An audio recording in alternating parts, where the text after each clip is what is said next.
Okay everybody, this is Milkcakes. I'm here with a bit of a message before this video starts, and this is a bit of a shorter one. I have not posted in a while. This is kind of like an update, but I wanted to kind of attach a recording that I made a couple weeks ago to this as well, so you guys at least have something. I'm dealing with a few things at home right now, so I probably won't be able to post for a while. I'm really sorry to anybody who was looking forward to anything. I will post another video at some point telling you all when I'm back, but I kind of just need a break, and yeah, I hope you guys can all understand. Thank you, and please enjoy this, whatever video or 2 videos or audios that I attached to this. Okay, Milkcakes, signing out.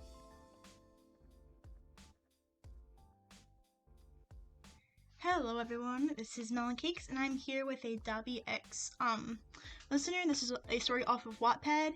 It is by the embodiment _of _trash. And this is a one shot, so we're gonna get into this. I'll link everything else in the description, so we're gonna get started. And this is all in your point of view. I walked into Dabi's room. I know he is sleeping, but I don't care. I walked over and plopped onto his bed. He didn't budge. I lay there for a few minutes, till I got bored. I got up and walked over to his closet. I smiled as I grabbed one of his white t-shirts, and I put it on over mine. I took my shirt off underneath his. I looked around and found his jacket lazily thrown at the end of his bed. I grabbed it and put it on. I started to flap my arms up and down in the oversized jacket. I quietly laughed, then laid on top of Dabi again. About 10 minutes later, he finally woke up. "Hello," I said as I sat up. "Morning," he said in a tired voice. Dabi got up and walked to his closet, and he grabbed a shirt. Before he put it on, he turned to me. "You look cute in that," he said with a small smile. "Yeah?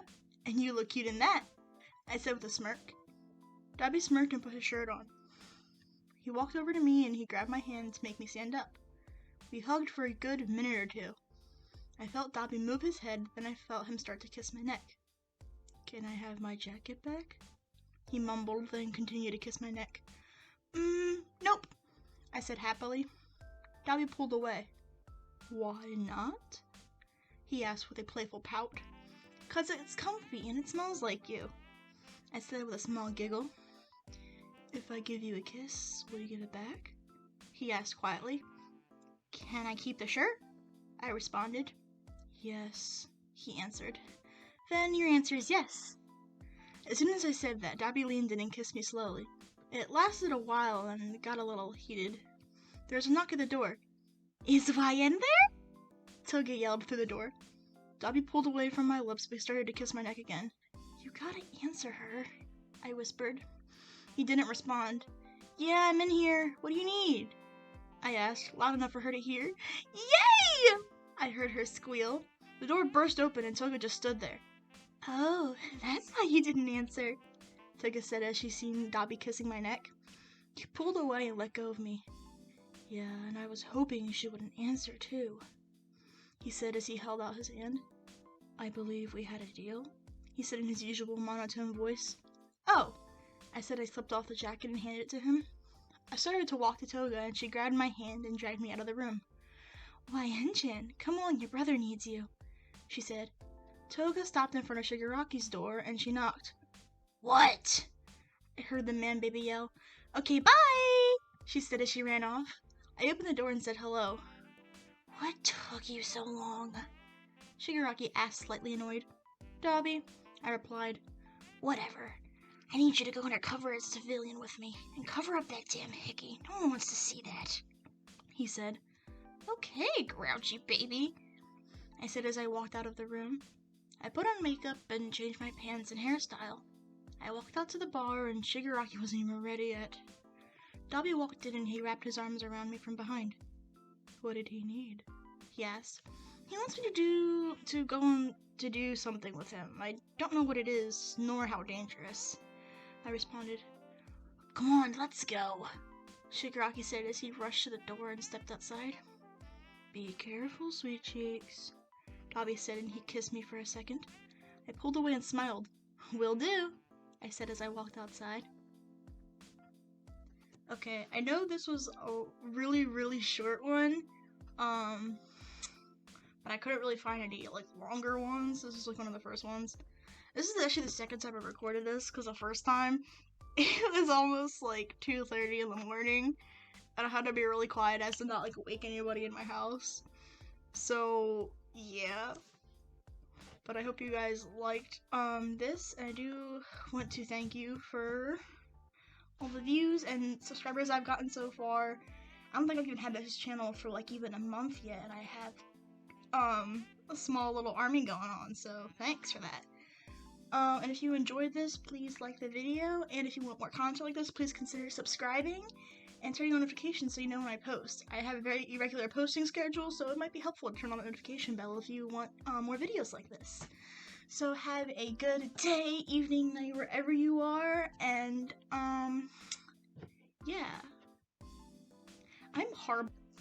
Hello everybody, this is Melon Cakes, and I'm here with Tomura Shigaraki, listener. This is called New Gloves, and I will link the fanfiction itself into the description. And I have yet to read this. I am not 100% sure if this is going to be a gender neutral or like a femme one. I'm not 100% sure, so I apologize if it is or isn't what you may want. But anyway, I'm just going to get into reading this. You'd gotten used to it, really. It was a long process of getting closer to him, and even after dating him for 5 months now, you could tell Shigaraki didn't trust you. You made no attempt to act like he did, and tiptoed around you, despite knowing you had no one to tell. It was also hard being unable to hold his hand or touch him without disintegrating, which was a big factor in why the two of you had never looked like a couple. Never talking, never holding each other. Even the League had started wondering if you two were actually dating or not. Those days now, he was either planning an attack on UA or finding other things to do in his room. It's obvious you weren't happy. At least you think it is. But you finally had an idea for something that could help. Cold streets covered in rain clicked against your heels as you ran down the sidewalk. You had to wear a hood in order not to be identified as one of the most wanted villain's girlfriend, who currently had a bounty out over their head of 2 million yen, if brought in alive. No one was really smart enough to be looking for you. However, as mothers pushed their children in the rain and police forces helped elderly women put groceries into their car, this was what most of your journey consisted of. Watching others' lives carefree as a criminal walked feet away from them. Nothing about that could stop the smile on your face, though. The idea of finally being able to be touched by your boyfriend with all 5 of his fingers was too exciting for you. Of course, it would be kind of hard to do what you planned on doing, but that didn't stop you from doing it. No matter what, you would get these gloves.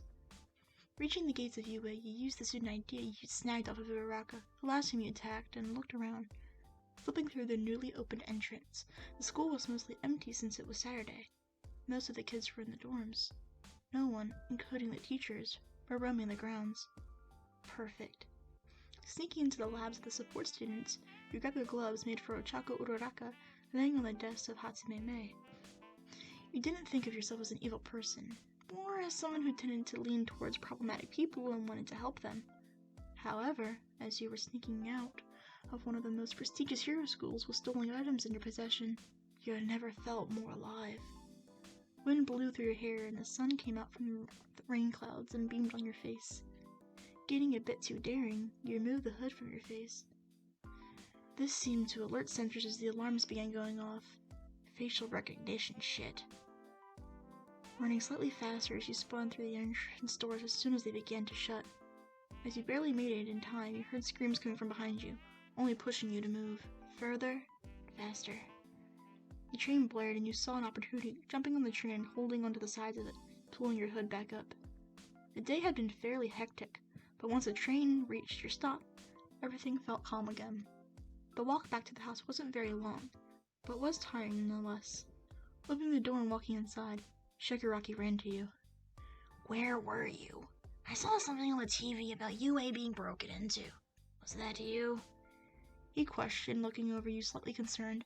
Pulling out the gloves from your pocket, you handed them to your boyfriend. I got these for you. They shouldn't disintegrate since they're made to withstand Ochako Uraraka's quirk. He looked over them before fully putting them over his hands. Nothing happened to them. His eyes widened as he took your hand in his. You know I don't like showing off affection through words, but I was worried about you. Thank you.